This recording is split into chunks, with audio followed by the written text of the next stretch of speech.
Hello दोस्त। आज सबसे पहले तो वीडियो का शुरुआत बालासोर उड़ीसा में दुर्घटना के साथ सबके साथ संवेदनाएं ऐसी घटना न हो, और साथ में हम एक रेलवे कर्मचारी के रूप में ये भी नहीं सोचे कि हमारे सामने कहीं ऐसी मिस्टेक हो जिसके कारण से इतने लोगों का दुर्घटनाएं हो जाए।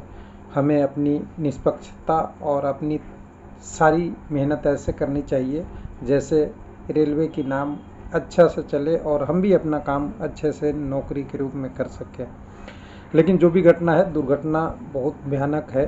इस तरह का घटना में हम कुछ बोल नहीं सकते, लेकिन समझ सकते हैं जिनका दर्द होता है। फिर भी साथ में आज बात करने वाले हैं आरआरसी ग्रुप डी और एनटीपीसी में जो कैंडिडेट का कमेंट बहुत दिनों से आ रहा है कि फिंगरप्रिंट मिसमैच हो जा रहा है, तो रेलवे डिमेरिट लिस्ट में डाल देगा, यानी हमें फिर रेलवे के एग्ज़ाम से वंचित कर देगा क्या? ऐसा लोगों का कमेंट आ रहा है कई बार अलग अलग से। हालांकि कैंडिडेटों को कम है और विद्यार्थी का डर तो बड़ा है, क्योंकि हर कैंडिडेट तो चाहते हैं कि इसका सोल्यूशन मिले। लेकिन उससे पहले सबसे पहले है कि पहले से अब डर कम है। पहले मान ली कि 2013 का आपको डाटा दिखाऊंगा, 2012 का डाटा दिखाऊंगा, उसके बाद 2009 या 10 की डाटा या 2007 का डाटा दिखाऊंगा, या डेटा कह सकते हैं। इस समय से आपका डाटा पहले के मुकाबले धीरे धीरे कम होते गया, और आज आप 2023 में देखेंगे तो ये लिस्ट बहुत कम होती जाती है, खास करके क्योंकि टेक्नोलॉजी का आज यूज अच्छा हो रहा है। जैसा कि आपका आधार कार्ड एग्ज़ाम के समय, पीटी के समय, बायोमेट्रिक एग्ज़ाम के समय, पीटी के समय, वीडियो रिकॉर्डिंग वगैरह वगैरह बहुत सारे ऐसे टेक्नोलॉजी यूज हो गया। पहले केवल आपका थंब और आपके फोटोग्राफ पे एग्ज़ाम पूरा हो जाता था, जिसके कारण से गलत होने की संभावनाएं बढ़ी रहती थी। ये ज़रूरी है।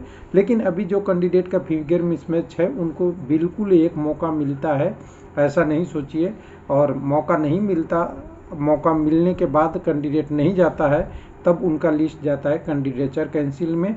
अगर कैंडिडेचर कैंसिल में चला गया तो उससे डिमेरिट लिस्ट में नहीं माना जाता है। उसके लिए उनके पास प्रूफ होनी चाहिए कि ये कैंडिडेट पूरी तरह से गलत काम किया है। ऐसा नहीं, कैंडिडेट अब्सेंट हो गया तो उनको डिमेरिट में जनरली नहीं डाला जाता, लेकिन अगर उस समय भी उनके पास अगर प्रूफ है तो वो डिमेरिट में डाल सकते हैं। तो मैं रिक्वेस्ट करूंगा जो कैंडिडेट के जिनका फिंगरप्रिंट मिस हो रहा है, तो आपने एग्ज़ाम दिया है, आपने सीबीटी दिया है, आपने पीटी दिया है, तो 0% डरना है। आपको 100% अपनी प्रूफ दिखानी है, और प्रूफ दिखाते वक्त आपको फिर से फिंगरप्रिंट लिया जाए या जो भी ले जाए वो अच्छा से दीजिए।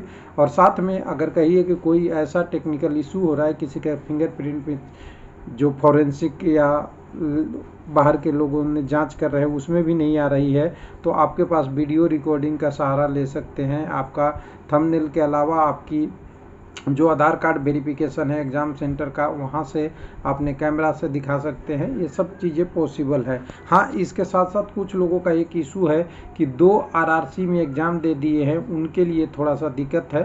हालांकि आरआरसी में अगर रिक्वेस्ट करेंगे, अपनी गलती एक्सेप्ट कर लेंगे, तो डिमेरिट में तो नहीं डालेगा। कैंडिडेचर आपकी कैंसिल ज़रूर कर सकता है दोनों जगह में, कि आपने दो, ये लिखा हुआ था कि आप सेंट्रलाइज नोटिफिकेशन में एक ही जगह अप्लाई किया है, 2 जगह पेपर क्यों दिए, ये हो सकता है। तो चलिए एक डाटा छोटा सा दिखा देता हूँ। बाकी चीज़ें तो हमने वीडियो में सारा बात ही कर लिया, लेकिन आपको एक डाटा दिखाता हूँ ईस्टर्न रेलवे का, जो पहले आया था 2016 में, अभी फ़िलहाल ये ना के बराबर हुआ है।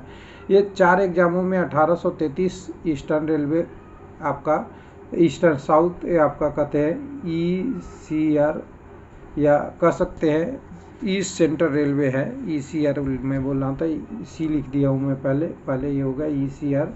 इसमें 4 नोटिफिकेशन में डाटा देखिएगा तो 2007 में 901 लोग, उसके बाद अगले में 524, फिर 229, फिर 179, यानी टोटल ऊपर से देखिएगा तो डाटा का ग्राफ बहुत कम होते गया। यानी इससे आप एक अंदाज़ा लगा सकते हैं कि 2007 में गलतियां भी ज़्यादा होती होगी और गलत करने वाले लोग भी बहुत ज़्यादा थे, तभी तो ऐसे इतने लोगों को एक नोटिफिकेशन। और वैकेंसी कम, आज के रेस्पेक्ट में वैकेंसी बहुत कम होने के कारण के साथ साथ ये इतने लोगों को, यानी 901 कैंडिडेट आप देख लीजिए, मैं रख लेता हूँ बड़ा करके। यानी अगर इसमें होगी वैकेंसी ज़्यादा 1600-1800 वैकेंसी होगी, उसमें से भी 901 लोगों को पहले डिवेरेट कर दिया, जो बहुत बड़ी परसेंटेज में 50% थी। फिर धीरे धीरे कम होके अब कम हो गया, और 2018 और इधर आप देखेंगे 2022-23 में जो आपकी 19 वाली वैकेंसी है, यहाँ तो ना के बराबर होगा। किसी से गंजाने में गलती हो गई या बहुत बड़ा मिस्टेक हो गया या फिंगरप्रिंट के अलावा कुछ मिसमैचिंग होगा, उन्हीं को डिवेरेस किया गया होगा, नहीं तो ऐसे जनरली नहीं किया गया। हालांकि डाटा कोई आया नहीं है तो हमको मान के चलेंगे कि कोई कैंडिडेट डिवेरेस नहीं हुआ है। हाँ, कैंडिडेचर कैंसिल हुआ है, फिंगरप्रिंट मिसमैच वगैरह, या कैंडिडेट को दोबारा बुलाया तो नहीं गया उसके कारण से। लेकिन अब डिवेरेड वाला कंडीशन अब बहुत कम हो गया है। तो कुल मिला के जो कैंडिडेट हैं उनके लिए, जो मैं पहले ही बोल रहा था, बाकी लिस्ट दिया हुआ है कैंडिडेट का कि रेलवे एग्ज़ाम से पूरे लाइफ टाइम के लिए किया हुआ है।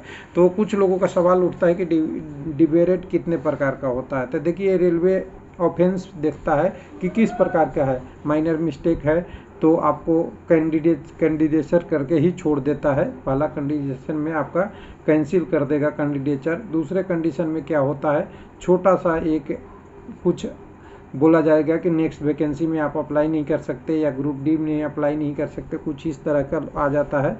और तीसरे में जो होती है लाइफ टाइम बैन कर दिया जाता है, वो सेंट्रल गवर्नमेंट और स्टेट गवर्नमेंट से भी। लेकिन उसकी साक्ष्य बहुत बिल्कुल क्लियर होनी चाहिए, वो कैंडिडेट ने गलत किया है तब ऐसा होता है। बाकी तो सबसे ज़्यादा कैंडिडेचर कैंसिल में अब जाता है क्योंकि टेक्नोलॉजी यूज हो रहा है। तो जो कैंडिडेट का डाटा था उनके लिए, जिनकी क्वायरी है उनके लिए। और मैं कहूँगा अभी भी कि फिंगरप्रिंट मिसमैच हो गया है तो आपके पास ऑप्शन है वीडियोग्राफी का और आधार कार्ड वेरिफिकेशन का या और तरीके से, तो आप करके अपनी फिंगरप्रिंट रीवेरीफाई करा सकते हैं। थैंक यू, धन्यवाद।